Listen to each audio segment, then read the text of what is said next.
Hey, I hope everything's going really well for you. I wanted to come on and show you another stretch series, which I'm calling the standing elongation stretch series because it's in standing rather than on your stomach.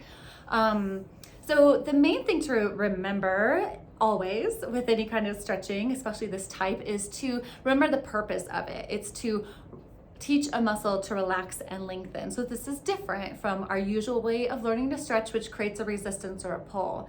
Now this is different because we don't want to take any kind of dysfunctional muscle and pull on it or create resistance because it'll be counterproductive. A dysfunctional muscle essentially means a stiff muscle or a weak muscle that's weak because it's stiff or weak because it's neurologically not getting that connection. And so we want to keep it really relaxed and not create a resistance. So it's going to feel easier than your usual way of stretching, and that's a good thing. It's also good for our balance and lives, right?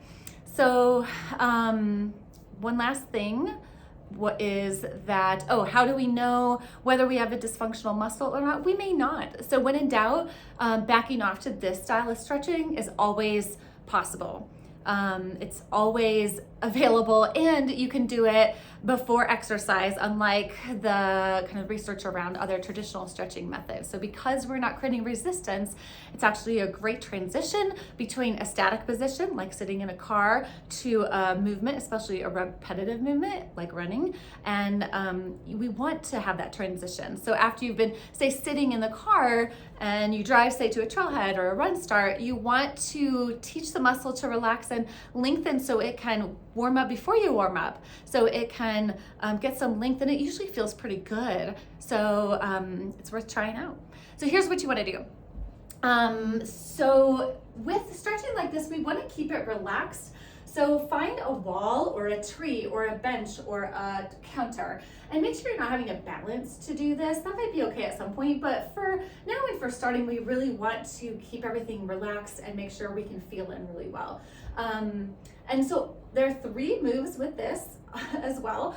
All you're doing, it's going to seem really simple, is standing nice and tall and upright, and you're just bringing one toe back behind you. So you're just letting your shoe kind of grip the ground, let that leg relax, let your knee relax. So you're not holding back, and you're not arching, and you're not slouching. So you're nice and relaxed and upright, and you're just letting that toe come back, gripping the ground, and letting your knee relax.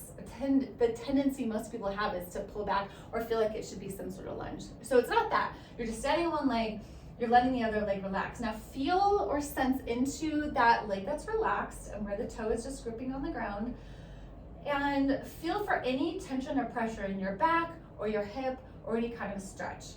And if you may not feel anything at all, and that's fine, you can stay right there. If you feel anything, so some of my patients will have tension, and or they'll feel it, or they'll feel symptoms. This is really important. This is the key to this type of stretching, is ever so subtly micro adjust and bring your toe forward, just subtly, to take some of that stretch out until the point where there's no tension or sensation. Once again, if it's comfortable, you're doing it right. So stay there for 12 to 24 seconds, and then we switch sides, and you take that other leg back.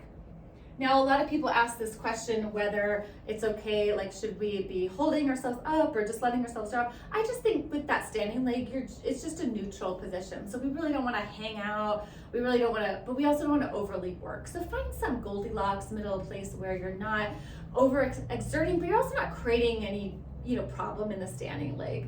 Okay. Now, if this is at all uncomfortable for any part of you, you can go back to the prone stretching series. So all you're doing is, one leg, then the other leg, nice and relaxed. Always feel for any tension, always underdo or take some stretch out, as in micro adjust, so that your foot comes forward. That will take more of the stretch out. Be sure not to slouch in order to off pressure, okay? And just make sure you're relaxed and upright. Now, we always want to do left and right and front and back for the body. So the third stretch of this 3-part series is a leaning over. So if you have a counter, that's nice, or a park bench if you're outside, or a tree. I'm going to show you with this, but you could do this against a wall also.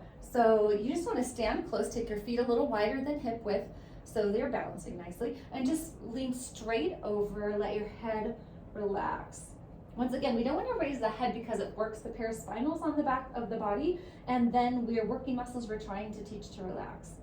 From here, if you shift your weight backward towards your heels, you don't have to move anything else, just shift your weight, then you might feel your low back or your hamstrings kick in even subtly, which means there's some resistance. So then you shift your weight forward until you don't feel anything. And that's where you hang out for 12 to 24 seconds.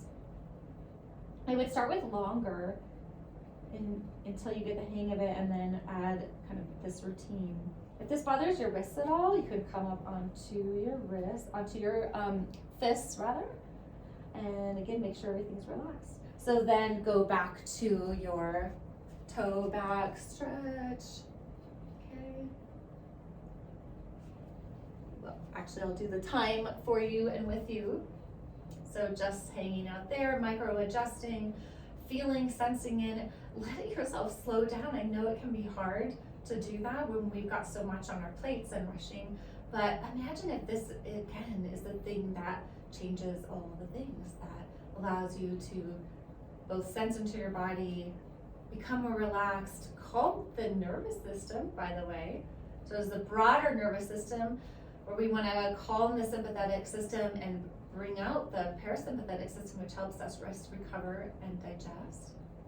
And then switch legs. So once again, nice tall and upright, just letting your toe grip the ground, especially with your shoe. Micro adjust your foot forward if there's any pressure at all. And just sink into that for a little bit of time here.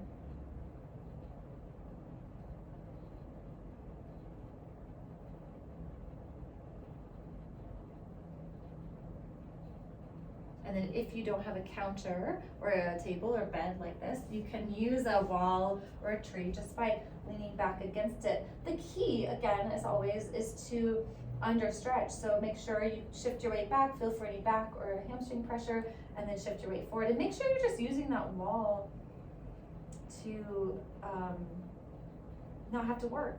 So we're using walls and tables and things to make sure we're not creating any additional stress or pressure.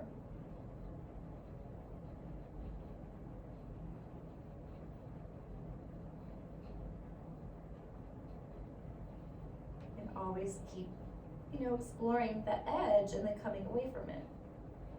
So come back up to standing, bring your toe back, nice and tall and upright, relax the leg, feel for any pressure in your back, in your hip, in your leg at all, and micro adjust so that it's comfortable, so that you're not feeling any pressure at all or symptoms at all in that relaxed leg.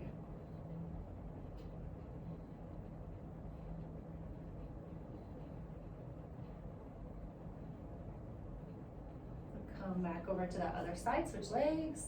Bring that toe back, let it grip, relax the knee. Watch out for that tendency to want to hold your leg and just let it completely relax. It is pretty relaxing. These are great stretches to do before bed if you want to relax more. And again, I'll do these stretches. I'll just raise the back of my car, the hatchback of the car, and do these stretches on the back car, along with some other kind of quad and hamstring stretches along these same lines where I'm not creating resistance, but instead relaxing into it. And then bending over,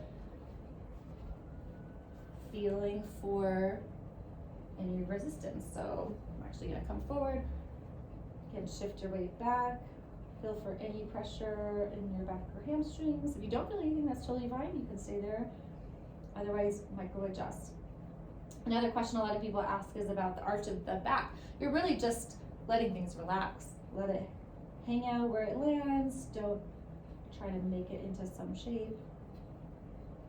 Be sure to relax your head.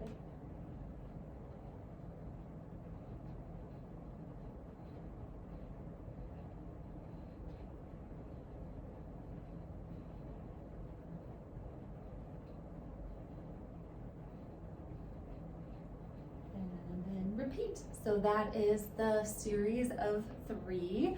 I hope that makes sense. Let me know if you have any questions or how that's feeling, or if you have any specific things going on. Happy to help, and let me know how it goes.